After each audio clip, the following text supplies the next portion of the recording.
Diamond Joe Gutnick has leapt to the defence of his wife as lawyers dissect his bankruptcy claims. The former mining magnate has denied shifting cash and assets to protect his fortune in the face of a $275 million debt. Mark Santo-Martino was in court. Leaving Melbourne's federal court, Joseph Gutnick's up for a fight. $275 million in debt with $16,000 in the bank, the man known as Diamond Joe's crying bankrupt. Taking the stand at an explanation hearing, the 65-year-old battled to justify how a fortune built on gold and gems disappeared.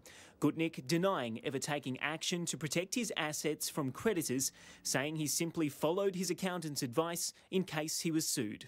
Incomplete and undated documents dogged his defence, in particular a $30 million loan from his wife in the year 2000.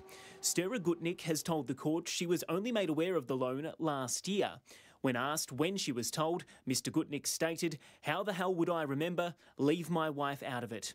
The rabbi fired up again when it came to his wife's salary. Merlin Diamonds has been paying Sturra Gutnick in excess of $200,000 a year as a jewellery consultant. Gutnick, a former director, is paid just $45,000 by the same company.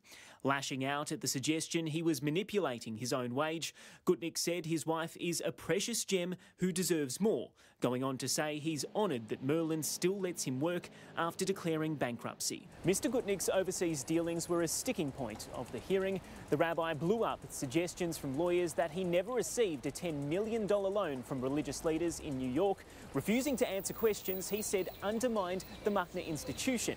He's also failed to disclose how much cash he has sitting in a bank account in Israel. The hearing resumes next month.